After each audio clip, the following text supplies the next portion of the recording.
காலங்காத்தால எந்திரிச்சு சும்மா இல்லாமல் வீடியோ எடுக்க போய் தேனிக்கிட்ட கொட்டு வாங்கினது தான் மிச்சம். தப்பு என் பேர்லங்கிறதுனால போனா போதுன்னு அவங்கள மன்னிச்சு விட்டுட்டேன்.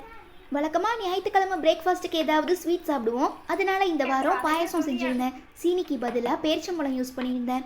ரம்ஜானுக்கு வாங்கி வச்சது நிறையவே மிச்சமாயிடுச்சு. இப்படி ஏதாவது கோல்மால் வேலை பண்ணால் மட்டும்தான் இதெல்லாம் போனியாக்க முடியும்.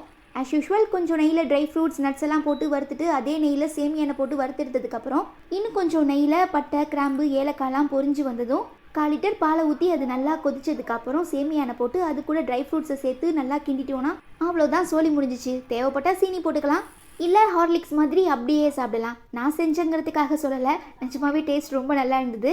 தோசை சாம்பார் கூட பாயசத்தை சேர்த்து வச்சு சாப்பிட்டு பிரேக்ஃபாஸ்ட்டை முடிச்சதுக்கப்புறம் பாத்திரம் கழுவிட்டு துணியெல்லாம் துவைச்சிட்டு யூடியூப் சேனல் ஒர்க் கொஞ்சம் பெண்டிங்கில் இருந்தது, அதையும் கம்ப்ளீட் பண்ணிட்டேன். இன்னொரு சைடில் என் பாட்டி நான் சந்தையிலேருந்து வாங்கிட்டு வந்து நெல்லிக்காவை கட் பண்ணிட்டு இருந்தாங்க.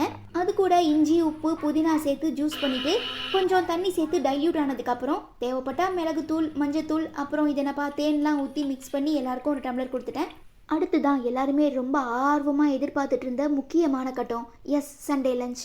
ஆக்சுவலாக நான் கோஃப்தாக்கு தான் பிளான் பண்ணியிருந்தேன். பட் நான் எடுத்து வச்ச இந்த மீட் அதுக்கு செட் ஆகாததுனால கோஃப்தா கீமாவாயிடுச்சு.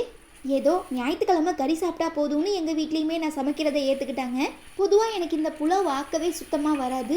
ஏன்னா சில நேரங்களில் தண்ணி நிறையா ஊற்றி குழச்சிடுவேன், இல்லை உப்பு கம்மியாக போயிடும், இல்லை அரிசி வேகாமலே முடிச்சிடுவேன். இப்படி பல பிரச்சனைகள் பண்ணதுனால நான் புலாவ் செய்கிறேன்னு சொன்னாலே எங்கள் வீட்டில் எல்லாரும் ஓடி போயிடுவாங்க.